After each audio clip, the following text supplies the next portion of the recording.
ከሚቀርብ ብሎ እኮ ነው። ሰው አሁን ስርቆቱ ትንሽ ቢሆን ሳይሰርቅ አያመሽም። ሰው ይሰርቃል በሚዛኗ። ያም ባይሆን ደግሞ ገብርኤልን ከጨመረ ነው የመጣው ዝም ብለህ ግዛ ይላል ማለት ነው። ምን አማማ ዝም ብለህ ሽጥ አትሽጥ ብሎ የከለከለ ሰው የለም፣ ግን አትማሉ። ስለዚህ ምን ማለት ነው? ብትሰራ ጻድቅ የምትየው እውነት ብትናገር የምትጸድቅበት አፍ፣ ብትዋሽ የምትኮነንበት አፍ፣ እውነት ብትሰማ መዝሙር ቃለ እግዚአብሔር ብትሰማ የምትጸድቅበት ጆሮ፣ ሐሰት ክህደት ብትሰማ የምትኮነንበት ጆሮ፣ እውነት ብትናገር እግዚአብሔርን ብታስብ የምትድንበት ህሊና፣ ሐሰት ብታስብ የምትከስርበት ህሊና፣ ወደ ነዳያን ይዘው ብትሄድ ወደ ቤተ ክርስቲያን ይዘው ብትሮጥ የምትጸድቅበት እግር፣ ጠንቋይ ቤት ይዘው ለተንኮል ለስርቆት ይዘው ብትሄድ የምትኮነንበት እግር፣ ብትመጸውት ደካሞችን ብታነሳ የምትጸድቅበት እጅ፣ ብትደባደብ ብትሳደብበት ወይንም ሰው ብትመታበት ሰው ብትገፋበት የምትኮነን እጅ እግዚአብሔር ሰጥቷል ማለት ነው። አሁን እኮ እዚህ እንትና አሁን የአዲስ አበባ ህዝብ ተሰብስበን አንድ ውሃ ብንገባ ውሃው ራሱ ይገማል ተመልሶ። እውነቴን ነው አይሸትም ነው ያው እየተጠበቀ ሰው እንደዚያ ነው ማለት ነው። እግዚአብሔር ግን ሁሉን ቢያጥብ የማይቀየር ንጹህ ባሕሪ ነው። አጥቦን የማይሰለቸን። ለዚህ እኮ ነው ኦ ክርስቶስ ባሕረ መሰኔ ወልደ እግዚአብሔር ባሕረ መሰኔ። ተመልከቱ ይሄው የእግዚአብሔር ልጅ ኢየሱስ ክርስቶስ አንተ የውበት ባሕር ነህ። አንተ ውስጥ ገብተን ቆሻሻችንን ታነጻልን አለ። ቆይ አሁን ደግሞ አይ ጉድ ሰው ሰንጣቂ አይደል? እስኪ በሉ ብረት በሉ እሳትን ከዝገት ሲያስለቅቀው በሉ ዝገቱን ሳይጋራ ነው። አውጡ እጃችሁን አውጡ። ከእግዚአብሔር ትበልጣላችሁ አትበልጡም? የማይበልጥ በሞት የማይበልጥ ብቻችሁን ያውጡ። ትበልጣላችሁ አትበልጡም?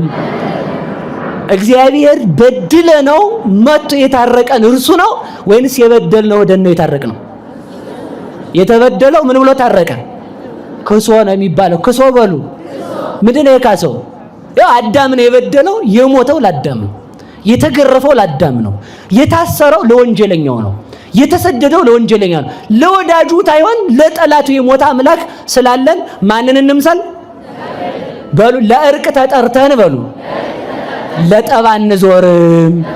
ዘይ ሁላችሁም ትምህርቱ እንዳበቃ ቀጥታ ስልክ ደውላችሁ ከተጣላችሁ ሰው ጋር ትታረቃላችሁ። እንደዚህ ነው ወጣት ነኝ ነገ ስወጣም ችግር እፈጥራለሁ እንደዚህ ጌታዬ 15 ግሉኮስ የሚተከልበት በሽተኛ ሰው ነው፣ ጤነኛ እንዳይመስልህ። ደግሞ አንተ በጣም ኃጢአተኛ ከሆንክ በጣም መቁረብ ያለብህ አንተ ነህ። በሽታ ጸንቷል። አልጸናም በሽታችን ከጸና መድኃኒት የሚያስፈልገው ለበሽተኛ ለጤነኛ? እግዚአብሔር ይፈውሰን። ንስሐ ገብታችሁ ቆረቡ። ቆረባችሁ ኃጢአት ከሰራችሁ ንስሐ ግቡ። ንስሐ ገብታችሁ ቆረቡ። እሺ በሉ። እንዲህ ያደረገ ሰው ባህርን ይሻገራል። ቁጭ በሉ። እግዚአብሔር ያክብርልኝ። እግዚአብሔር የተለየው ሰው ጨካኝ ነው የሚሆነው፣ አረመኔ ሰው የሚያርድ እንዳጋግ አይደለም። ሰው በማረድ የሚደሰት ክፉ በማድረግ ሰው በመሳደብ ልኩን አቀመስኩት የሚል ማለት ጀግና ሰው ይገርማ። ልኩን ነው የነገርኩት ዛሬ ይላል ሰው ማለት ያ ሰይጣን የነገሰበት ሰው ነው። እለቃለሁ ይላል። እዛ ደግሞ አለቅም እንደ ዘመኑ ጋኔን ማለት ነው። የዘመኑ ጋኔን ሰውን መቀለጃ አደረገው። መቀለጃ ሰው ይገርማቸዋል። በጣም መቀለጃ። አሁን ይሄድና አርሴማ ጸበል ይገባል። እንትና ናት የዋለችብኝ እኔ ረባክ እንደዚህ አካለ በቃ እንደዚህ አካለ ሰይጣን እያሾፈ ነው። ለምን እግዚአብሔር አንዱን ሲያድን አንድኛውን አይገድልም? እግዚአብሔር ሰላም ለማድረግ አንድ በሽታ አይፈጥርም። አንቺን ለማዳን እህትሽ ጋር እንድትጣል እግዚአብሔር አያደርግም። እግዚአብሔር አርሴማ ጸበል አዎ እንትና ጸበል እጅ እንትና ነው የዋለባት ተብሏል። ኧረ እባክህ ማን ያለ እንደዚህ ያለ ለፍልፏል እለዋለ እያለሁ ሰይጣን እውነት ተናግሮ ያውቃል ወይ ነው? አሁን ያንተ ሲያዳምጥ ይውላል ሰው ማለት ነው። ዝም ብሎ ሰይጣን ራሱ መጫወቻ ነው ያደረገ ሲስተም ቀይሮ ማለት ነው። በጣም ሲስተም እንዴት አባቱ እንደቀየረ ማለት ነው። እንዴ ሰው መንቃት አይገባውም እንዴ? ማስተዋል እንዴት ይነሳዋል ሰው? ተመልከቱ ጸበል። አሁንማ ጸበሉን እንደ ክኒን አረገው እኮ ሰው። የአርሴማ ጸበል ለአርሴማ መሄድ ለትዳር፣ የአቡነ ሐራ ለቁስል፣ የእንትና ለእንትን። ማን ነው እንደዛ ያለ ጅል? እንደዛ ያለ ጅል ማን ነው ነው ጥያቄ። እዚህ ጋር የእመቤታችን ጸበል ለቁስል አይሆንም? አይሆንም። እና ከሰይጣን ሰምቼ ከማለት ውጡ። ሰይጣን እውነት ተናግሮ አያውቅም። እግዚአብሔር የፈጠረን ለየት ነው ብለን ጨርሰናል። ለገነት ነው። ለሲኦል ምን ሆነው በማን ስራ ነው? በራሳችን ነው። ኧረ በሰይጣን አትበሉ። በራሴ ነው የሚባለው። እሺ በሉ በራሴ በሉ እንጂ። ለምን ፈቅደህ የምትሰራው አንተ ነህ። አሁን ሰው ሰይጣን አናትክን ነው በዚህ ዱላ ምን ጾም ሻር ብሏል እና የምሽረው ማን ነው? በሉ አናትክን ነው ምን ሄድና ዝሙት ስራ ብሏል ሰይጣን። አናትክን ነው ምን ጫት ቀን ብሏል። አናትክን ነው ምን ገሌነማ ብሏል። ስለዚህ ሰይጣንን ያለ ስራው ማማት ነውር ነው ማለት ነው። ፈረሰ የፈርዖንን ወመስተጽና ፈርዖንን ፈረሰ ስልጣን ማን ነው? ሊቃና አጋንንትን ወመስተጽና አባታቸውን ዲያብሎስን። አንድም ተመልከቱ ፈረሰ በዚህ ዓለም ሰይጣን ጋልቧቸው የሚመጣ የክህደትና የምንፍቅና አበጋዝ የሆኑትን መናፍቃንን ወመስተጽና በእነሱ ላይ ያደረውን ሳጥናኤልንም አሰጠመ ማለት ነው። እንዲያርጎ የሚያሰጥም አምላካችን የተመሰገነ ይሁንልን።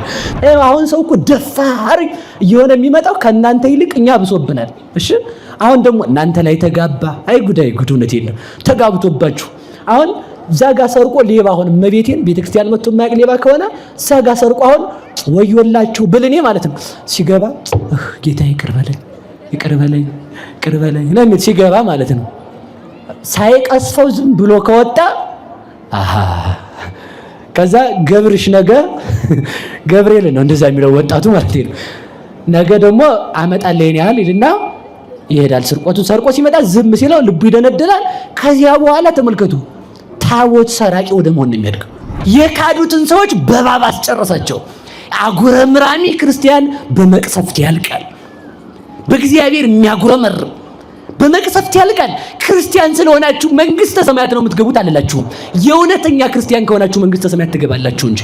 በስመ አብ ወወልድ ወመንፈስ ቅዱስ አሐዱ አምላክ። ይህ የላችሁም ነው። በዚህ ኦርቶዶክሳዊ ቻናል መዝሙር የሚጠብቀኝ አይተኛ፣ ስብከት፣ ቤተ ክርስቲያን የምታስተምራቸው 4 ጉባኤያት አሏት። የተለያዩ ክብረ በዓላትን በቀጥታ መከታተል ይችላሉ።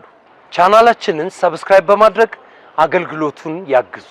እግዚአብሔር ይመርጣል ማለት እግዚአብሔር ንጹህ ፍጥረትን ይፈጥራል ማለት ነው። እስኪ በሉ እግዚአብሔር በሉ ምንን ይፈጥራል? አንድ። ታዲያ እግዚአብሔር ንጹህ ፍጥረት ከፈጠረ ሳጥናኤል ከወዴት መጣ ካላችሁ፣ ወዳጀ እናቴ እኔንም ስትወልደኝ ንጹህ ልጅ ነው የወለደችው አይደለም? ሊቅ ሆኖ የተወለደ ሰው አለ? የለም። ሊቅነትም ድንቁርናም እዚህ ዓለም የሚመጡ ናቸው ማለት ነው። ሰው በባህሪው የሚያመጣቸው ናቸው። በዚያውስ ላይ በጉር ምናምን ይዞት የተወለደ ሰው አለ?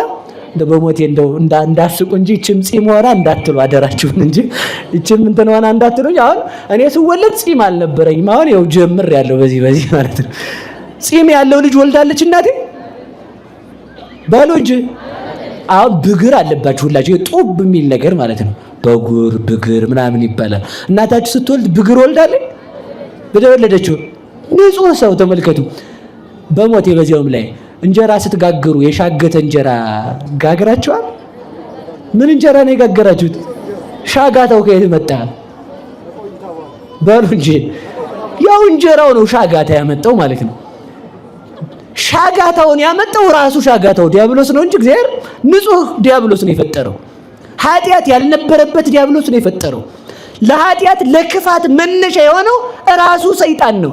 ለዚህ ነው ሄኖክ ሲናገር አመፃ ወጻት መዛግብቲያ፣ ተንኮል ሁሉ ከዲያብሎስ ወጣች። ጌታም ሲናገር እንዲህ ይላል እስመ እምትካት ቀታሌ ነፍሰ ሰው ውእቱ፣ እሱ ከጥንት ጀምሮ ደም አፍሳሽ ነው ብሏል። እሱ የሐሰት አባት ነው። ዋዋ ለሐሰት ተብሎ ዲያብሎስ የሐሰት ወላጇም አሳዳጊዋም አያቷም ባለቤቷም የበኩር አባቷም ሰይጣን ራሱ ነው። እግዚአብሔር ንጹህ ሰይጣንን ፈጥሯል። እስኪ በሉ እግዚአብሔር በሉ ንጹህ ምንን ፈጥሯል? እግዚአብሔር ተመልከቱ ይመርጣል ማለት እግዚአብሔር ንጹህ ሰውን ፈጥሯል ማለት ነው። ለክህደት የበቃው የካደው ራሱ ሳጥናኤል ነው። ማን ነው የካደው? በሉ ሳጥናኤል በሉ። እግዚአብሔር ግን ንጹህ መልአክ አልፈጠረም? ፈጥሯል እግዚአብሔር። ስለዚህ ተመልከቱ እግዚአብሔር ይመርጣል በሉ። በሞት ያፈርሰዋል እግዚአብሔር በሉ ይመርጣል። እንግዲህ ወላችሁ መመረጥማ ሰይጣንም ተመርጧል። ሰይጣን አልተመረጠም? ለመላክነት ተመርጦ ለክህደት አልሮጠም? መመረጥማ ተመልከቱ፣ አዳምና ሔዋንም ተመርጠዋል። ከመሬት መርጦ ሰው አድርጎ በመልኩ ፈጥሮ ገነትን እንዲሰሯት እንዲኮተኩቷት በገነት አላኖራቸውም? ለገነት ተፈጥረው ለገሃነም የወረዱ አዳምና ሔዋንም አሉ። መመረጥማ ዲያብሎስም ተመርጧል። መመረጥማ ማንም ተመርጧል? አዳምም ተመርጧል። መመረጥማ ይሁዳም ተመርጧል። እስኪ በሉ መመረጥማ በሉ። ማን ተመርጧል? በሉ እንጂ ይሁዳም ተመርጧል። ምን ተብሎ? ሐዋርያ ሁን ተብሎ። ተመልከቱ፣ ሐዋርያ ሁን ቢለው ለብር አልሮጥም። ወዳጀ ይሁዳ አንዱን አካል ሸጠ፣ አንተ ደግሞ አንዱን አካል ትሸጣለህ። ይሁዳ ስንቱን አካል ነው የሸጠው? በይሁዳ ይፈርዳል ሰው። እንደው ጉረኛ እኮ ነው ሰው። እንደው ይሁዳ እንደው ምን አደረገው ጌታን እንደው ይላል። ወዳጅ ይሁዳ እንኳን ሸጠው ለ30 ብር ሸጦ ባይሆን ይሁዳ ያለውን ወርቅ ያላወቀ ጅል ነው የሚባለው። በ30 ብር የብርን ጌታ መሸጡ ማለት ነው። ይሁዳ አንዱን አካል ወልድን ሸጠ፣ አንተ ደግሞ አንዱን አካል መንፈስ ቅዱስን ትሸጣለህ። ለብር ብሎ መስበክ፣ በብር ክህነትን መግዛት፣ በብር ጉቦ ተቀብሎ ሰው መቅጠር መንፈስ ቅዱስን መሸጥ ነው። በብር ብሎ በሰው ላይ መፍረድ፣ ለብር ብሎ ክርስትናን መካድ፣ ለብር ብሎ ገብርኤልን 199 ብር ነው ያመጣሁት፣ አንድ ብርም አላተረፉም ግዛኝ። ይኸው ለብር ብለህ ሸጥከው ማለት ነው። ነጋዴው ይሸጠዋል። ነጋዴው ተመልከቱ፣ አሁን ድሮ ላስቲክ ነበረ፣ ላስቲክ የሆነ መስፈሪያ ጤፍ ዛለ ምን ያደርጋል? ውስጡ ላይ እንጨቱን ያግልና ሆዱ ዘርጠጥ እንዲል እንጨቱን ያደርግበታል፣ ሳፋ እንዲል በሳት ሞቅ ሞቅ ያደርገዋል። አሁን ደግሞ ብርጭቆውን ስብር ያደርጉና በፕላስተር ያያይዙታል። ያው ሌባል አመሉ ዳቦ ይልሳል ነው ነገሩ። ሲቆረስ ስለሚታወቅ ባይሆን በምላሴ ነካል አድርገው ብሎ እኮ ነው ከሚቀርብ ብሎ እኮ ነው። ሰው አሁን ስርቆቱ ትንሽ ቢሆን ሳይሰርቅ አያመሽም። ሰው ይሰርቃል በሚዛኗ። ያም ባይሆን ደግሞ ገብርኤልን ከጨመረ ነው የመጣው ዝም ብለህ ግዛ ይላል ማለት ነው። ምን አማማ ዝም ብለህ ሽጥ አትሽጥ ብሎ የከለከለ ሰው የለም። ግን አትማሉ እና ይላችሁ አንዱን አካል መንፈስ ቅዱስን መሸጥ ማለት እንደ ይሁዳ ተመልከቱ፣ በ80 ቀን በተቀበልከው መንፈስ ቅዱስ ላይ መዋሸት ማለት ነው። እግዚአብሔር እንዳንዋሽ አድርገን። ያውን እንግዲህ ውሸት የማይመስለን ብዙ ነገር አለ እኮ። መገናኛ ቁጭ ብሎ ያው እዚህ እንትኑ ጋር አደረኩት እዚህ ቤተክርስቲያን በሩ ጋር ይለዋል ማለት ያው ውሸት ነው። በቃ ለመደ። ትንሽ የለው የውሸት ትልቅም የለው። እና መመረጣችንን እንድናጸና እግዚአብሔር ይርዳን። መመረጧን አጽንታ የቆመች ድንግል ማርያም ብቻ ናት። እበያ ለድንግል እስኪ በሉ እበያ በሉ ለድንግል ይትካለ ተነግሮ የድንግልን ክብሯን መናገር አይቻልም። እንዴት አለ ሰውየው። እንዴት ሲል እስመ እግዚአብሔር ጌታ መርጧታልና። አሃ መመረጥማ ዲያብሎስስ ተመርጦ የለ? አዎ እሱ ተመርጧል፣ ግን ክዷል። መመረጧን ያጸናች እሷ ብቻ ናት።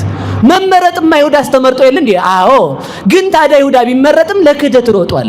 መመረጧን ያጸናች እርሷ ናት። መመረጧን ያጸናች የድንግል ማርያም ልጅ አደረገን። እግዚአብሔር የተመሰገነ ይሁን። ስለዚህ እግዚአብሔር በሉ ቆዩ እግዚአብሔር ይመርጣል ማለት እግዚአብሔር ይፈጥራል ማለት ነው። እስኪ በሉ ይፈጥራል በሉ ይፈጥራል በሉ እንጂ። ታዲያ እግዚአብሔር ይፈጥራል ከሆነ እንደዚያ ከሆነ ተመልከቱ፣ አንዱን መረጥኩ፣ አንዱን ደግሞ አንዱን ጻድቅ እንደሆንክ አወቅኩ መረጥኩ፣ አንዱን ደግሞ ኃጢአተኛ እንደሆንክ መረጥኩ አወቅኩ ማለቱ ምን ማለቱ ነው ሲባል ኃጥእም ጻድቅም የሚሆነው አካል እግዚአብሔር ሲፈጥረው ተሰጥቶታል። እስኪ በሉ ኃጥእም በሉ ጻድቅም ሊሆንበት የቱ ተሰጠው? በሉ አካል በሉ እንጂ። እሺ እግዚአብሔር አካል ያልሰጠው ማን ነው? ጃውጦ እስኪ አካል ያልተሰጠው እግዚአብሔር ያልፈጠረው ሰው አለ? ስለዚህ ምን ማለት ነው? ብትሰራ ጻድቅ የምትየው እውነት ብትናገር የምትጸድቅበት አፍ፣ ብትዋሽ የምትኮነንበት አፍ፣ እውነት ብትሰማ መዝሙር ቃለ እግዚአብሔር ብትሰማ የምትጸድቅበት ጆሮ፣ ሐሰት ክህደት ብትሰማ የምትኮነንበት ጆሮ፣ እውነት ብትናገር እግዚአብሔርን ብታስብ የምትድንበት ህሊና፣ ሐሰት ብታስብ የምትከስርበት ህሊና፣ ወደ ነዳያን ይዘው ብትሄድ ወደ ቤተ ክርስቲያን ይዘው ብትሮጥ የምትጸድቅበት እግር፣ ጠንቋይ ቤት ይዘው ለተንኮል ለስርቆት ይዘው ብትሄድ የምትኮነንበት እግር፣ ብትመጸውት ደካሞችን ብታነሳ የምትጸድቅበት እጅ፣ ብትደባደብ ብትሳደብበት ወይንም ሰው ብትመታበት ሰው ብትገፋበት የምትኮነን እጅ እግዚአብሔር ሰጥቷል ማለት ነው። ሀብታችንን እንዳንከስር መድኃኔዓለም ይርዳን። አሜን በሉ። አሁን ከመክሰር እግዚአብሔር ያውጣል። ነጋዴ ከሰረ የሚባለው አይነቱን ሲከስር ነው፣ ትርፉን ሲከስር አይደለም። አይነቱን እየከሰረ ትርፉን የሚያስብ ነጋዴ የከሰረ ነው። በተሰጠን ገንዘብ ቢኖረኝ መጸውት ነበር እንዲህ ያለው ቢሆን እንዲህ ወዘተርፈ ማለት ግን ትተህ የተሰጠ አካል መጀመሪያ ማትረፊያ ነው። በተሰጠ አካል ምን ሰር በዚህ አካል ነው ስራ መስራት ያለብን። በዚህ አካል ከሰራበት ዳ አይደለም። ሰው በክርስትና እኮ ታሞ የሚጸድቁባት ሀገር ናት። በድህነት የሚጸደቅባት ሀገር። አሃ የሰውዬ ድህነት እየሰበከ ነው እንዴ? ኧረ በፍጹም። እስኪ በሉ ዳ ሆኖ በሉ የሚጸድቁባት። ሰርተ አልሳካ ካለ ዳ ስትሆን ተመስገን እግዚአብሔር። ምክንያቱም ብዙ ሀብት ያልሰጠኸኝ ሳልመጸውት ቀርቼ እንዳትፈርድብኝ ነው ብለህ የምታመሰግንበት። ተጋድመህ ድህነት ያጸድቃል፣ እሱ ሌላ ነው። እሺ እንደው ሰው እኮ ማጣመም ዝም ብሎ ማለት ነው እንዲህ አላልንም። እሺ ምንድነው ያለው? ሰርተ አልሳካ ካለ ተመስገን። እስኪ በሉ ተመስገን በሉ። በዚያ ትጸድቃለህ። ምክንያቱም እንደውም ተመልከት፣ ስለማታውቅበት ነው እግዚአብሔር ያልሰጠህ። ለምን? ብዙ ከሰጡት ብዙ ይጠብቁበታል። ያን ሀብት ሰጥቶ አሳላፊ እንደው ሰርግ ላይ ሲኮን ሰው ወገን ማውጫ እዳ እኮ ነው የገባ ነው። ሲሾሙ ወገን ማውጫ ያክስት ልጃቸውን መቀጠር በበንደብ ስሞትላችሁ ቤተክርስቲያን አላልኩም። እንደው እናንተ መስሪያ ቤት ሁሉ ማለት ነው። እናንተ መስሪያ ቤት ሁሉ አሁን በቃ ችግር ሆኗል። ያክስቴ ልጅ ነው አስገባውን ስማ ይባላል ማለት ነው። ሌን ድሃውን ሁሉ ስማ ተብለህ ተሹመ ያክስቴ ልጅ የምታወጣበት እንዲሁ እኮ ይጠልኩት ሲሾሙት ሌባ ሰው ማለት ነው። አንድ እጄ ላይ መቼ ገብታ የሚል እኮ ነው ሰው። ስልጣኗ መቼ እጄ ላይ ገብታ ማለት ነው። ሲሾሙ ወይ ያክስቴ ልጅ የምትደረዳ። አሁን ሰርግ ላይ ሰውየው አሳልፍ ይሄን ሁሉ ህዝብ አስተናግድ ሲለው ሰውየው ምን ያደርጋል? የዘመዱ ምናምን ነይ እዚህ ጋር ቁጭ በይማ እዚህ ጋር ደገምገን እንደው ምን ይባላል መሰላችሁ? ጅራፍ አፈታተሉን ይባላል። ይሄ ገጠር ቋንቋ ይገባው ከተሜ።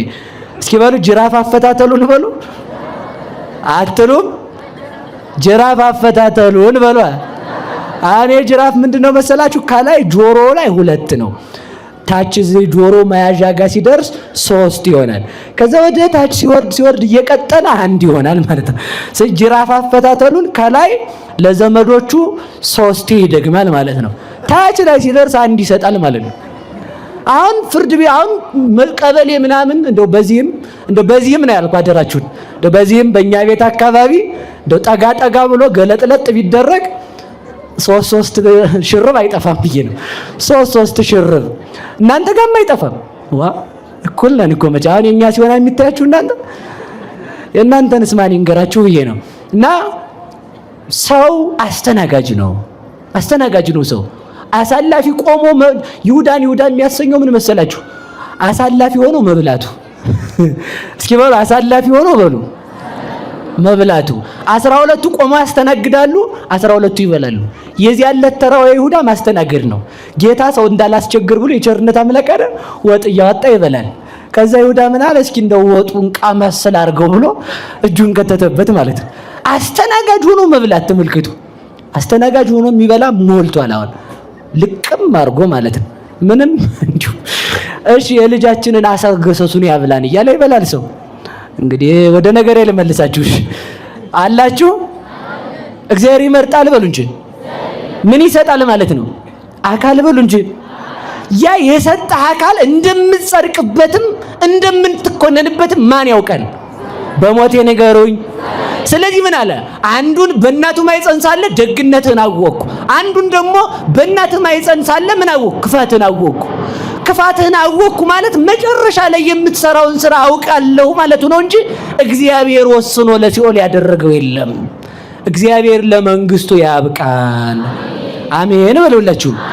ከዚህ በኋላ ማለት ነው የፈለገ ኃጢአት ስሩ፣ የፈለገ ነገር ስሩ።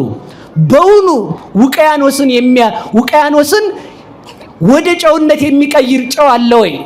በውኑ የእግዚአብሔርን ባህሪ የሚያሳድፍ ኃጢአት ሰው ሊሰራ ይችላል? አይችልም። ሰው ንስሐ ሲገባ ተመልከቱ፣ ከእግዚአብሔር የምህረቱ ባህር ነው የሚገባ። ሰው ንስሐ አልገባም ማለት አይደል? ተመልከቱ፣ ንስሐ ስትገቡ የምሬ ነው የምላችሁ። እንደው አሁን እኮ እዚህ አሁን የአዲስ አበባ ህዝብ ተሰብስበን አንድ ውሃ ብንገባ ውሃው ራሱ ይገማል።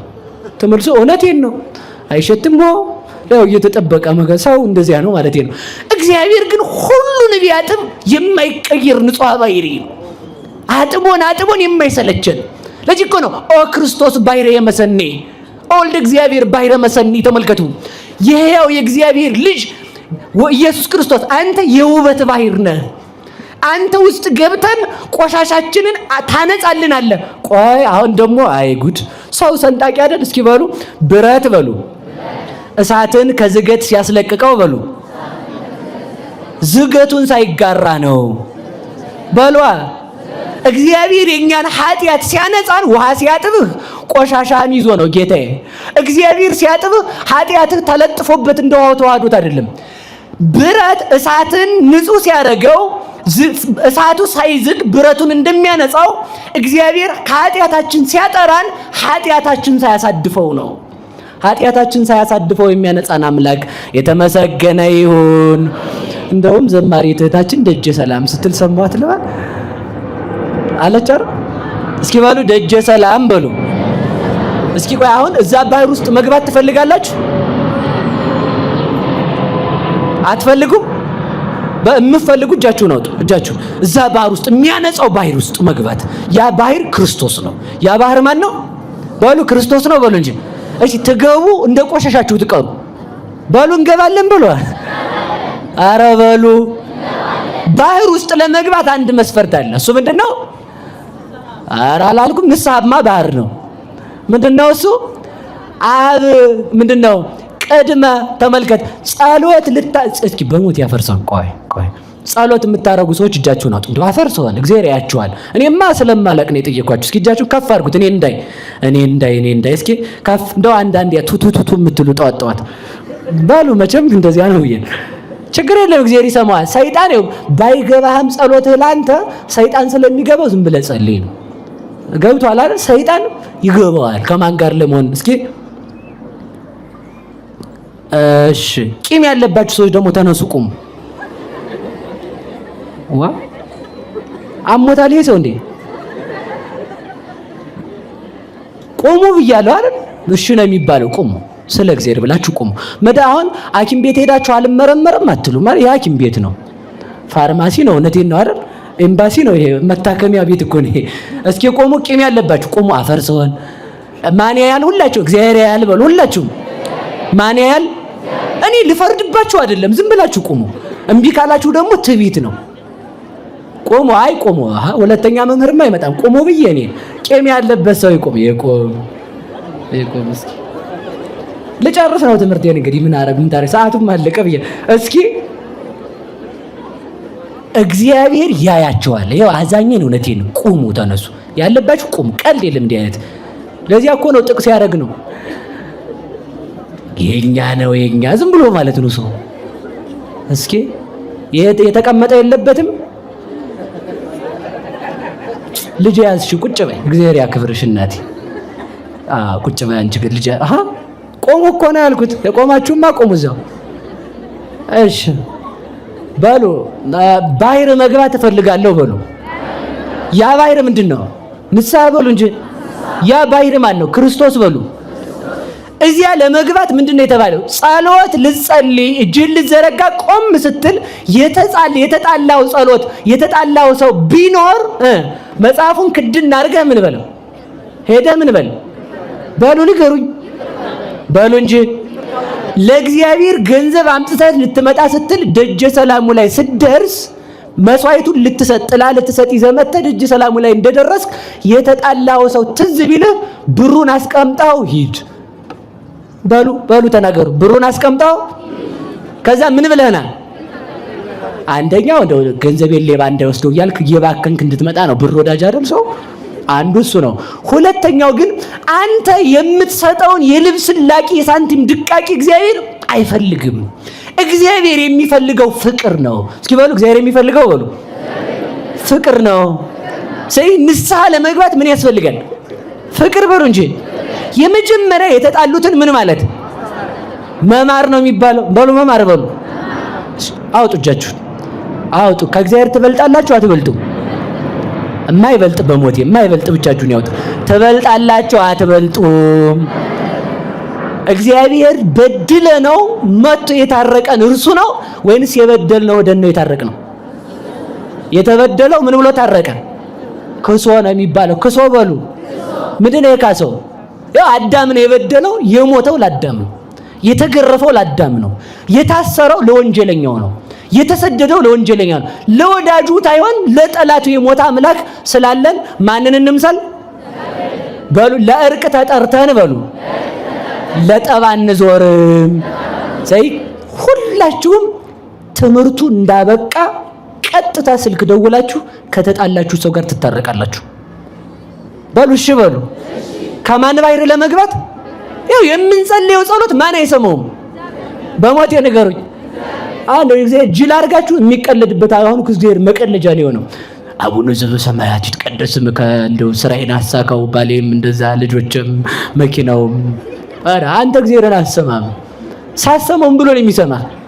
ስማው እግዚአብሔርን። እግዚአብሔርን ከሰማው ይሰማሃል። አሁን ያሰባችሁት ብዙ ነገር አለ። የሚሳካው ማንን ስንሰማ ነው? በሞቴ ንገሩኝ። ስለዚህ ሁላችሁ የምትታረቁ ሰዎች ብቻ እልል ብላችሁ እግዚአብሔርን አመስግኑ። መቼ ትታረቃላችሁ? በሉ አሁን በሉ። ደውላችሁ ማረይ በሉ። አልምርም ካለ ምን አገባህ አንተ? ለምህረት ተጠርቶ እምቢ ያለ ሰው ይቀጥል፣ ችግር የለውም ይቀጥል፣ ምን አገባህ አንተ? ስለዚህ ከዚያ በኋላ ምን ያስፈልጋል? በሉ ንስሐ በሉ። ከዛ በኋላ ምን ያስፈልጋል? ቁርባን ነው የሚባለው። ቁርባን በሉ እንጂ ከዛ ትቆርባላችሁ። እሺ በሉ። አይ እንግዲህ ሰው እንደዚህ ነው ወጣት ነኝ ነገ ስወጣም ችግር እፈጥራለሁ እንደዚህ ጌታዬ 15 ግሉኮስ የሚተከልበት በሽተኛ ሰው ነው፣ ጤነኛ እንዳይመስል። ደግሞ አንተ በጣም ኃጢአተኛ ከሆንክ በጣም መቁረብ ያለብህ አንተ ነህ። በሽታ ጸንቷል።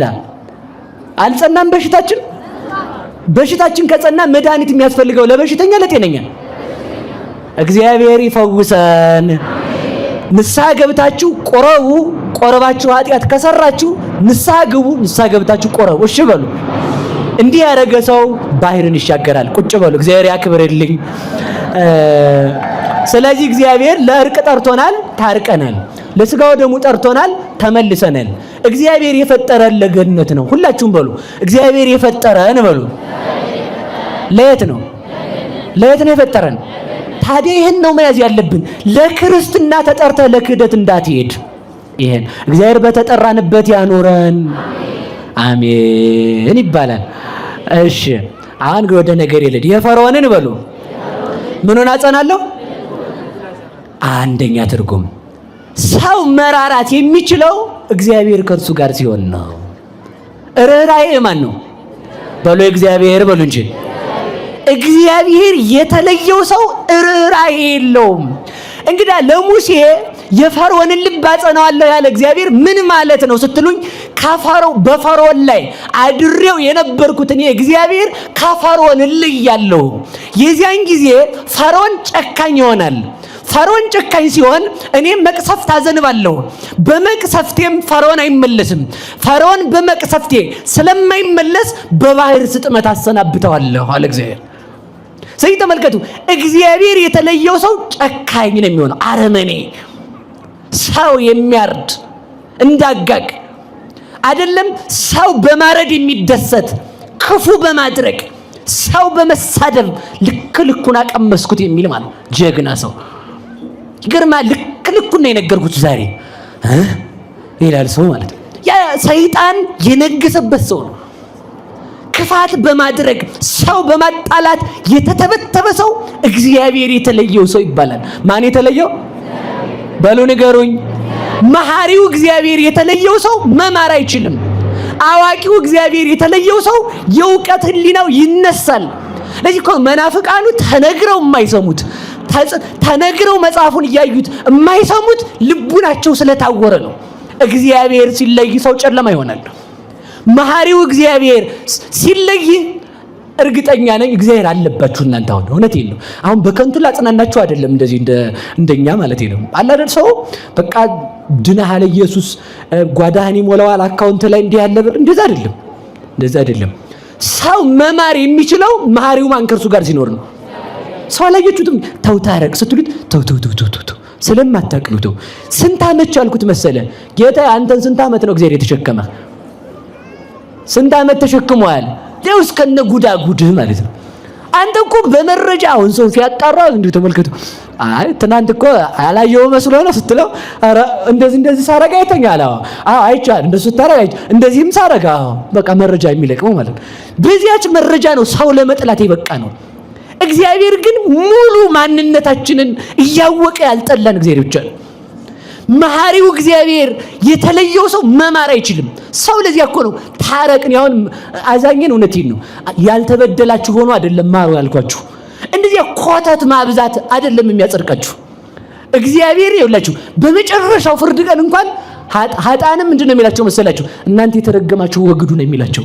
ስጋዬን ቆርሼ አይላቸው፣ ደሜን አፍስሼ አይላቸው፣ በጨርቅ ተጠቅልዬ ለእናንተ ብዬ አይላቸው፣ ተገርፌላችሁ አይላቸው፣ ተርቤላችሁ አይላቸው፣ ትል በሚሰፍንበት መቃብር ወርጄላችሁ አይላቸው፣ ስለናንተ ምራቅ ተተፍቶብኝ አይላቸው፣ ስለናንተ በገመድ ታስሬ አይላቸው፣ ስለናንተ ፊቴ ተሸፍኖ አይላቸው፣ ስለናንተ ራቁቴን ሆኜ አይላቸው። የተረገማችሁ ወግዱ ነው የሚላቸው። ወቀሰው አይደለም የሚያጸድቀን መማሩ ነው። የመሐሪው የእግዚአብሔር ልጆች ስንሆን የሰውን ተንኮሉን ሳናይ መማር እንጀምራለን። እንድንምር እግዚአብሔር ይርዳን። አሜን በሉ። ስለዚህ ስትምሩ ዳኛ ቁጭ ብሎ ዝም ብሎ ይሄን አድርጎኛል እንዲህ አድርጎ ወዘተርፋ አትበሉ። በቃ ይቅር ለእግዚአብሔር። ያ ነው መሆን ያለበት። ምክንያቱም ብታወራርደውም ተንኮል የሚለቅም ሰይጣን ስለሆነ ማለት ነው። እግዚአብሔር ራሱን ያስመስለን። ስለዚህ ምንድነው የፈርዖንን ልቡን አጸናዋለሁ አለ። ተመልከቱ በፈርዖን ላይ አድሬ የነበርኩኝ እግዚአብሔር መሐሪው እግዚአብሔር እለየዋለሁ። እኔ መሐሪው ስለየው ፈርዖን ጨካኝ ይሆናል። እኔ ተመልከቱ ማይምራ ህዋት አዋቂው እግዚአብሔር ስለየው ፈርዖን አላዋቂ ይሆናል። ተመልከቱ እኔ ቸርነትን የማደርግ ቃሌን የማላጥፈው እግዚአብሔር ስለየው ቃሉን አጣፊ ይሆናል። ፈርዖን ስንት ጊዜ ነው የዋሸው? 10 ጊዜ። እስኪ 10 ጊዜ በሉ። በሞት የነገሩኝ እለቃለሁ ይላል። እዛ ደግሞ አለቅም እንደ ዘመኑ ጋኔን ማለት ነው። የዘመኑ ጋኔን ሰውን መቀለጃ አደረገው። መቀለጃ ሰው ይገርማቸዋል። በጣም መቀለጃ። አሁን ይሄድና አርሴማ ጸበል ይገባል። እንትና ናት የዋለችብኝ እኔ እባክህ እንደዚያ ካለ በቃ እንደዚያ ካለ ሰይጣን እያሾፈ ነው። ለምን እግዚአብሔር አንዱን ሲያድን አንደኛውን አይገድልም? እግዚአብሔር ሰላም ለማድረግ አንድ በሽታ አይፈጥርም። አንቺን ለማዳን እህትሽ ጋር እንድትጣል እግዚአብሔር አያደርግም እግዚአብሔር። አርሴማ ጸበል አዎ እንትና ጸበል እጄ እንትና ነው የዋለባት ተብሏል። ኧረ እባክህ ማን ያለ እንደዚያ ለፍልፏል ለዋለ ያለው ሰይጣን እውነት ተናግሮ ያውቃል ወይ ነው? አሁን ያንተ ሲያዳምጥ ይውላል ሰው ማለት ነው። ዝም ብሎ ሰይጣን ራሱ መጫወቻ ነው ያደረገ ሲስተም ቀይሮ ማለት ነው። በጣም ሲስተም እንዴት አባቱ እንደቀየረ ማለት ነው። እንዴ ሰው መንቃት አይገባውም? እንዴ ማስተዋል እንዴት ይነሳዋል ሰው? ተመልከቱ ጸበል አሁንማ ጸበሉን እንደ ክኒን አረገው እኮ ሰው። የአርሴማ ጸበል ለአርሴማ መሄድ ለትዳር፣ የአቡነ ሐራ ለቁስል፣ የእንትና ለእንትን ማን ነው እንደዛ ያለ ጅል? እንደዛ ያለ ጅል ማን ነው ነው ጥያቄ። እዚህ ጋር የእመቤታችን ጸበል ለቁስል አይሆንም እና ከሰይጣን ሰምቼ ከማለት ውጡ። ሰይጣን እውነት ተናግሮ አያውቅም። እሱን እመጣለሁ ወደ ነገሬ። ስለዚህ አስተዋዩ እግዚአብሔር ከማን ተለየ በሉ? ከፈርዖን በሉ። ሲውለይበት ምን ሆነ? ዋሾ ሆነ። በየደቂቃው የሚዋሽ ማለት ነው። አየው እኛስ አሁን ብዙ ነገር አልዋሸንም። ማን ተለይቶናል ማለት ነው? ያን ነው መጠንቀቅ ያለው። ውሸቱ አይደለም። ስትዋሹ የማን መሆናችሁን ነው ማሰብ ያለባችሁ። በሉ የሰይጣን በሉ እንጂ የሚዋሽ ሰው የማን ነው? እውነት የሚያወራ ሰው የማን ነው? በሉ ንገሩኝ። ከብዙ ተሰብስቦ ብዙ ሰው የሰይጣን ከመሆን አንድ ሆኖ እግዚአብሔር መሆን ይሻላል። ያን ነው መምረጥ ያለብን። ወደ ነገሬ ልሂድ። የፈርዖንን ልቡን አጸናለሁ አለ። ተመልከቱ እኔ እለየዋለሁ። እስኪ በሉ እኔ እለየዋለሁ በሉ። እግዚአብሔር የተለየው ሰው በሉ ምን አያደርግም? ምህረት በሉ እንጂ ከዛ ምን አይልም? አያስተውልም። እሺ እኔ ይሄን ሁሉ መዘርዘር ይቅርና ሰዓት ስለሌለኝ አንድ ነገር ብቻ ልናገርና ትምህርቴን ልጠቅልለው። ሰይጣን 3 መሰረታዊ ችግር አለበት። ስንት ነገር 3 መሰረታዊ ነገር። አንደኛው መሰረታዊ ነገር ምህረት ተመልከቱ አለመስማቱ ነው። የቅድሙ ገብታችኋል ብያስብያለሁ። እግዚአብሔር የፈጠረን ለየት ነው ብለን ጨርሰናል። ለገነት ነው። ለሲኦል ምን ሆነው በማን ስራ ነው? በራሳችን ነው። ኧረ በሰይጣን አትበሉ። በራሴ ነው የሚባለው። እሺ በሉ በራሴ በሉ እንጂ። ለምን ፈቅደህ የምትሰራው አንተ ነህ። አሁን ሰው ሰይጣን አናትክ ነው በዚህ ዱላ ምን ጾም ሻር ብሏል እና ምሽረው ማን ነው? በሉ አናትክ ነው ምልሂድና ዝሙት ስራ ብሏል ሰይጣን። አናትክ ነው ምልጫት ቀን ብሏል። አናትክ ነው ምልገሌነማ ብሏል። ሰይጣንን ያለ ስራው ማማት ነውር ነው ማለት ነው። ሰው ራሱ ነው የሚሰራው ማለት ነው። እሺ ወደ ነገር ልሰዳችሁ። አንደኛ መሰረታዊ ሐሳብ ምህረት አይሰማም። እስኪ በሉ ምህረት አይሰማም በሉ። ምህረት አያደርግም። ምን አላችሁ? ምህረት አይገባውም። ሶስት ነገር የሰይጣን የሆኑ ሰዎች በዚህ ይታወቃሉ። ሰይጣን ያለባቸው ሰዎች የሚታወቁት በዚህ ነው። አንደኛ እግዚአብሔር ሲለያቸው ምህረት የማያደርገው ሰይጣን ያድርባቸዋል። እኔ አንድ ነገር ልንገራችሁ፣ ሰው እንድትገመግሙት ነው። ሰው ወይ የእግዚአብሔር ማደሪያ ነው ወይ የሰይጣን ማደሪያ ነው። ከሁለት አንዱ ነው ማደር የሚችለው። ቤት ወይ የሰው ማደሪያ ነው ወይ የእንሽላሊት ወይ የቁጫጭ ወይ የሸረሪት ማደሪያ ነው ሊሆን የሚችለው። ስለዚህ ተመልከቱ፣ ሰው ቤት ነው። ሰው ደግሞ ቤት ከሆነ እግዚአብሔር ሲለየው ሰይጣን ያድርበታል። ጽድቅ ሲሰራ እግዚአብሔር ያድርበታል። ኃጢአት ሲሰራ ሰይጣን ፈረስ ያደርገዋል። ለዚህ ነው ንሴቦ ለእግዚአብሔር ስቡሐ ዘተሰብሐ ፈረሰ ወመስተጽነ ወሮስተ ባሕር። ምስጉን የሆነ እግዚአብሔርን እናመስግነው።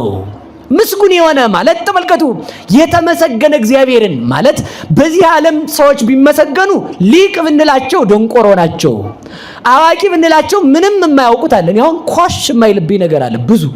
አረ ምንም አላቅም። ያውን ዶክተር አይደለሁ አላክማችሁ። ፍርድ ቤት ፍረድልን ብትሉ አላቅም። መሳሪያ ተኩስ ብትሉኝም አላቅም።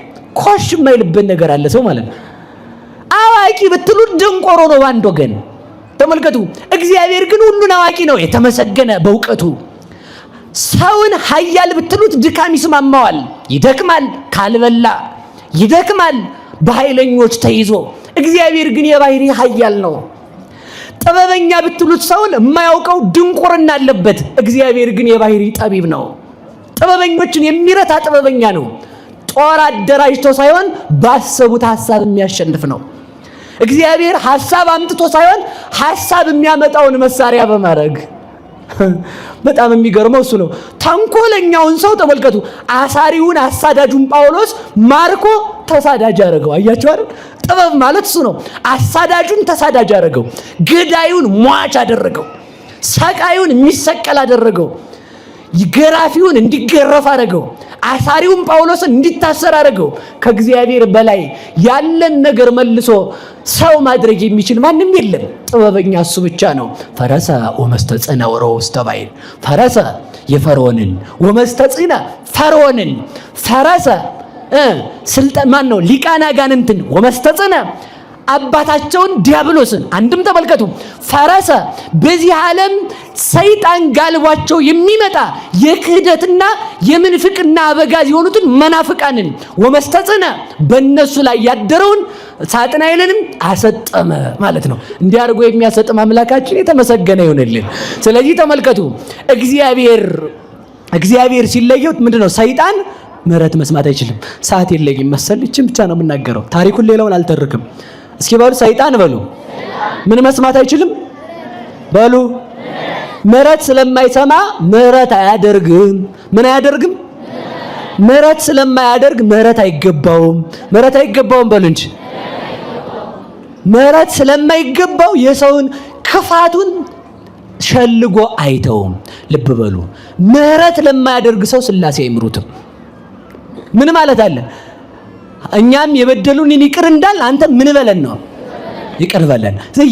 ስንምር ማንን እንመስላለን? እግዚአብሔር። አንድ ምህረት የሚያደርግ ሰው ተመልከቱ። አሃ ሰይጣን ተመልከቱ። ጠንቋይ ያቃል አያቅም፣ ያቃል። እስኪ ያውቃል በሉ ያውቃል በሉ። የሚያውቀው ምንድነው? መዓት። እስኪ መዓት በሉ። 2015 ላይ ፍሩ ሲሉ የነበሩ ሰዎች ማለት ነው። እንዲህ አይነት ማት የሚያወሩትን ሰዎች አትስሙ፣ እንደው በሞት ያፈርሶንላችሁ። ምህረት አይሰሙ። ይኸው ምንም ብንበድል እግዚአብሔር ይምረናል። እስኪ ምንም ብንበድል በሉ ማን ይምረናል? ይኸው ሚካኤል ይስዕል ምህረተ ተመልከቱ። ለሰብ ምህረተ ተመልከቱ። ለሰው ምህረትን ለእንስሳ ሳይረ ሚካኤል እንኳን ለሰው ለእንስሳ ምንን ይለምናል? ሳር እንዲበቅልላቸው ዝናብ እንዲዘንብ ይለምናል። እግዚአብሔር መዓቱን ሲናገር ሰይጣን ይሰማል። ሰይጣን ለጠንቋዮች ይነግራቸዋል። ጠንቋዮች ወዮላችሁ ይሉናል። ምህረት ሰይጣን ስለማይሰማ ለጠንቋዮች ምህረት አይነግራቸውም። በ50 ዓመት ትሞታለህ ይላል። ሚካኤል ገብቶ 80 ዓመት ያረግልሃል ማለት ነው። ያን የሚያረግልን አምላክ የተመሰገነ ይሁን። ተመልከቱ ምህረትን መስማት። ከዛ ልጨርሰው የመጨረሻ ነገር ልንገራችሁ። ቅዱስ ሚካኤል ከመጀመሪያውም ጀምሮ ከሙሴ ጋር ነበረ። እስኪ በሉ ከሙሴ ጋር ነበረ በሉ። ከማን ጋር ነበረ? ሚካኤል ማለት የስሙ ትርጉም ቃል ለቃል ሲተረጎም ማን እንደ እግዚአብሔር የሚል ትርጉም ይኖረዋል። እስኪ በሉ ማን እንደ እግዚአብሔር በሉ። በሞት ያፈርሰዋል። አንድ ጥያቄ ልጠይቃችሁ። 10 ጊዜ ሰውን ጠርታችሁት ዝም ቢል ኮርቷል አትሉ? አያችሁ፣ ንቀት የሚያድርበት ሰው ከዚህ የተነሳ ነው። 10 ጊዜ እግዚአብሔር ዝም ስላለ ፈርዖን ፈጽሞ እግዚአብሔር ናቀው። አረላምን ነው ቅማሉ ሲመጣ አረላምን ነው እንደው ቆይ እለቃለሁ መልስልኝ መለስ ሲል አይ አለቅም። እንደዚያም ሰው ታሞ 100 ብር 200 ብር ስትነሳ ማን አባያቀምሳል ነው ዋናው ልዳን እንጂ ማለት ነው። ሰውየው አላል እንዴ አሉ ይባላል። እዚህኛው ጋር በሬ ጠፍቶት ኪዳነ ምሕረትን ሲያገኝ አንድ በሬ ይላል። እልፍ ሲል ገብርኤልን ሲያገኝ አንድ በሬ ልጁ አብሮታል። እልፍ ሲል ሚካኤልን ሲያገኝ አንድ በሬ። አባ የጠፋው በሬ አንድ ነው፣ እኛ ግን 2 በሬ ገዝተን ልንሰጥ ነው፣ ዝም በለው ይገኝ ብቻ አላሉ። አሁን ሰው እንደዚያ ነው እያደረጋለ ማለት። ስለት ከገባችሁ አታስቀሩ ነው የለም ስጡ ነው። እኔ አሁን እንድንበላ ብዬ አይደለም፣ ኋላ ሲደግምህ ደግሞ እሰጣለሁ ትላለህ ማለት ነው። እና እንዲያ እንዳይሆን ነው። እና ወደ ነገር ልመልሳችሁ። 10 ጊዜ እግዚአብሔር ዝም ሲል የፈርዖን ልብ ደነደነ። የማን ልብ ደነደነ? በሉ እንጂ እግዚአብሔር ትናንትም ኃጢአት ሰራን ዝም። አሁን ሰው እኮ ደፋር እየሆነ የሚመጣው ከእናንተ ይልቅ እኛ ብሶብናል። እሺ አሁን ደግሞ እናንተ ላይ ተጋባ። አይ ጉዳይ ጉዱነት የለም ተጋብቶባችሁ። አሁን ዛጋ ሰርቆ ሌባ አሁን መቤቴን ቤተክርስቲያን መጥቶ የማያውቅ ሌባ ከሆነ ዛጋ ሰርቆ አሁን ወዮላችሁ ብልኔ ማለት ነው። ሲገባ ጌታ ይቅር በለኝ ለምን ሲገባ ማለት ነው። ሳይቀስፈው ዝም ብሎ ከወጣ ከዛ ገብርሽ ነገ ገብርኤል ነው እንደዛ የሚለው ወጣቱ ማለት ነው። ነገ ደግሞ አመጣለኝ ያህል ይልና ይሄዳል። ስርቆቱን ሰርቆ ሲመጣ ዝም ሲለው ልቡ ይደነደናል። ከዚያ በኋላ ተመልከቱ ታቦት ሰራቂ ወደ መሆን ነው የሚያድገው። አያችሁ አይደል? ኃጢአት ሰርተን እግዚአብሔር ዝም ሲለን ልባችን ደንድኖ እግዚአብሔር ማን ነው እንድንላለን ያደርገናል። ኃጢአትን ደጋግማችሁ አትስሩት። ከተሰራችሁም ንስሐ ግቡ። ለምን? ያ የተሰራው ኃጢአት ምንን ይወልዳል ካላችሁ የልብ መደንደንን ይወልዳል።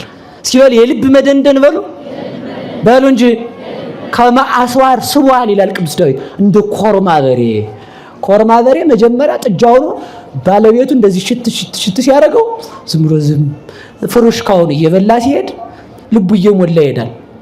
ከዛ ሰውየው ልጥመድ ሲለው አንተ ማነህ? በቀንድ ነው ማነሳ ይላል። ሰው ልቡ ይሞላል ኃጢአት ሲሰራ ማለት ነው። ኃጢአት ሰርታችሁ አታሳድሩት የሚባለው እግዚአብሔር ማን ነው እንዳትሉ ነው። እስኪ በሉ ማን ነው ምን እንዳንል ነው? እስመ ግዘፈ ልብ ይትቃወሞ ዘልፈ ለጽድቅ እግዚአብሔር። የልብ መደንደን እግዚአብሔርን ይቃወመዋል። እግዚአብሔር ኃጢአት የልብ መደንደንን ያመጣል። የልብ መደንደን ተመልከቱ፣ ኃጢአት ተደጋግማ ስትሰራ ልብ ይደነድናል። ልብ ሲደነድን ተመልከቱ እግዚአብሔር ይናቃል።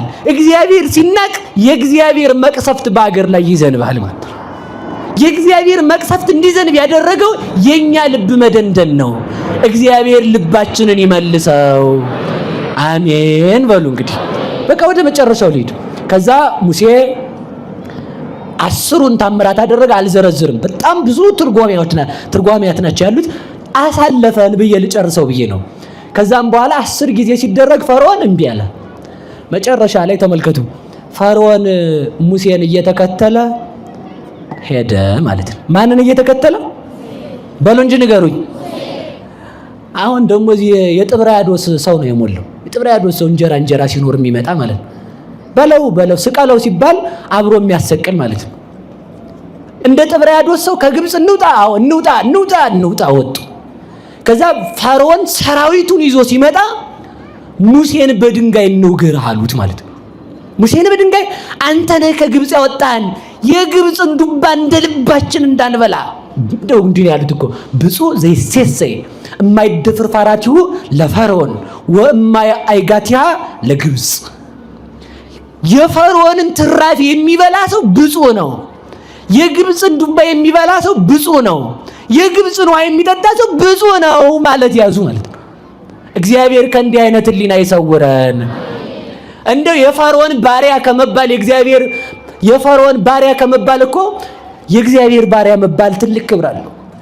የዲያብሎስ ልጅ ከመሆን እኮ ተመልከቱ፣ የናቡከደነጾር አገልጋይ ከምትሆን ዳንኤልን ሆነ እስር ቤት መጣል ይሻላል። እሺ እንደ ፈርዖን እዛ ጋር በፈርዖን ቤተ መንግስት ከምትኖር ፈርዖን እንደ ራሔል ልጆች ባሕር ውስጥ ቢከት ይሻላል። ምንም አይጠቅምም።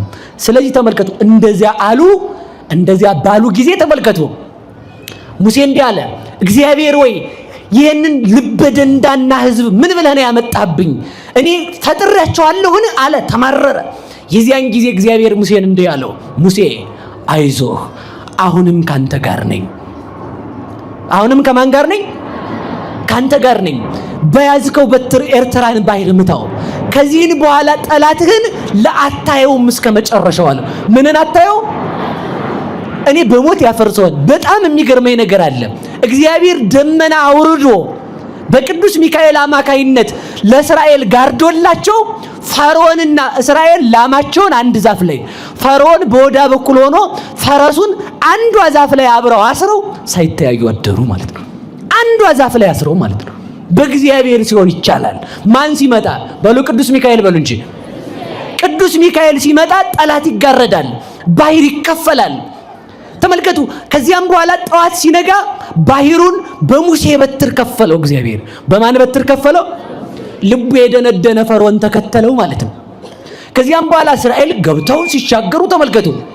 ፈርዖን እንዲህ አለ፣ እስራኤልን ያሻገረ የአገሬ ውሃ ከዚህ ነው መሰለ የመጣው መሰለ ሳስበው፣ የአገሬ ውሃ ዘረኛ ማለት ነው።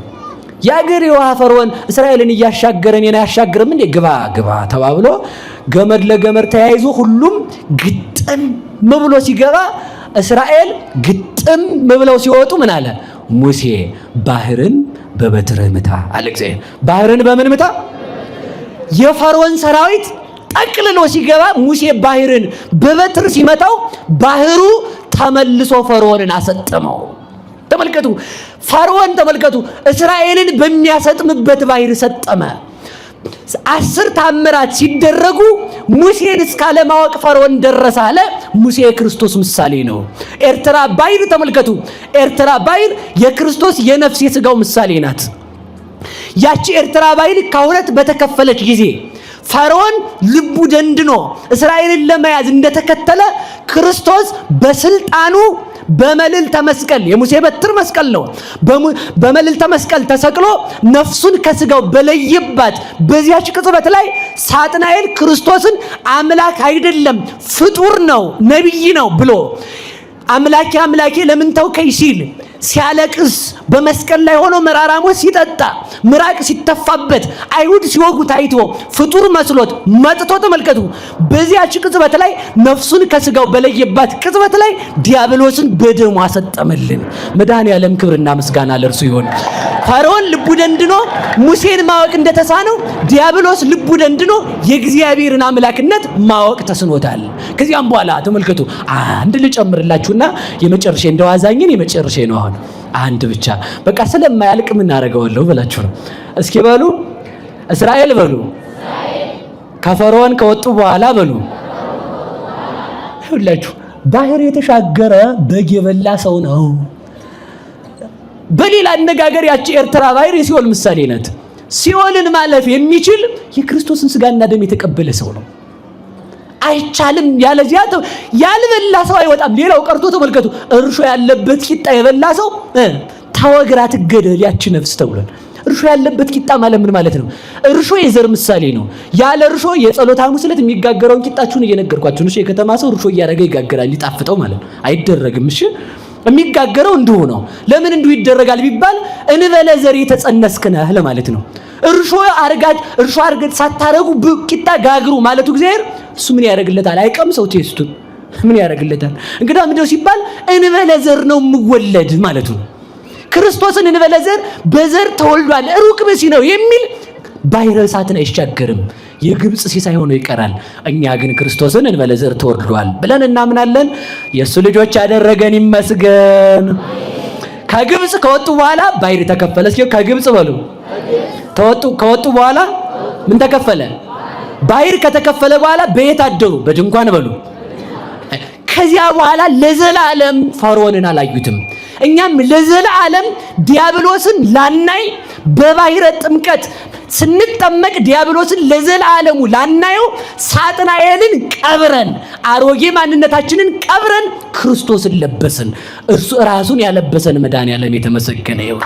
ከዚያ ተመልከቱ፣ በበረሃ በድንኳን አኖረን። ይችን ብቻ ነው የምናገር። እስኪ በሉ በበረሃ በሉ በድንኳን አኖረን። በረሃ የተባለው የዓለም ነው። ድንኳን የተባለችው ቤተክርስቲያን ናት። ደመና የተባለችው ድንግል ማርያም ናት። መና የተባለው የክርስቶስ ሥጋ ነው። አለት የተባለው ክርስቶስ ነው። ከአለቱ ላይ የፈለቀበት የሙሴ በትር የተባለው የዛ የለንጊኖስ ጦር ነው። ከአለቱ ላይ የፈለቀ ውሃ የተባለ ደሙ ነው። በበረሃ የሚኖሩትን በድንኳኑ ያሉትን መና የመገብ 40 ዘመን አኖራቸው። የካዱትን ሰዎች በእባብ አስጨረሳቸው። አጉረምራሚ ክርስቲያን በመቅሰፍት ያልቃል። በእግዚአብሔር የሚያጉረመርም በመቅሰፍት ያልቃል። ክርስቲያን ስለሆናችሁ መንግስተ ሰማያት ነው የምትገቡት አልላችሁም። የእውነተኛ ክርስቲያን ከሆናችሁ መንግስተ ሰማያት ትገባላችሁ እንጂ። በእግዚአብሔር ላይ የሚያጉረመርሙት እስራኤላውያን በእባብ አለቁ። 40 ዘመን ተመገቡ። በምን በሉ? በድንኳን በሉ እንጂ በሉ በድንኳን በሉ። ከድንኳኑ የወጣ ሰው ይጠፋል። ከቤተ ክርስቲያን የተለየ ሰው ሕይወት የለውም። 40 ዘመን በድንኳን ካኖረ በኋላ በጨርሻለሁ ተነስተው ነበር ለካ እንታይቾታለሁ። ከዛ ተመልከቱ 40 ዘመን በድንኳን ካስቀመጠ በኋላ በኢያሱ እየመራ 10 ሌባዎች ሰላዮች ነበሩ አይደል? እንታይ 10 እነዚህ አጉረምራሚ ሆዳም አገልጋይ ናቸው ይላል ቅዱስ ሳዊሮስ ዘስሙናይ። እና እነሱ የተሳሳተ ነገር ያንን ሀገር አንወርስም፣ ቁመታቸው እንደ ዝግባ ነው፣ ኃይለኛ በእነሱ ዘንድ እንደ አንበጣነን አይቻልም የሚሉት እነዚህ የዚህ ዓለም ነገስታት ኃይል አይተው እግዚአብሔርን የሚያስክዱ ናቸው አለ። እውነት ነው፣ ኃይለኞች ናቸው። ግን ያንድ ባለስልጣን ኃይል የሚለካው በእግዚአብሔር ኃይል ነው። በማን ኃይል ነው? ከእግዚአብሔር የሚቀማ የሚወስደን ሰው አለ?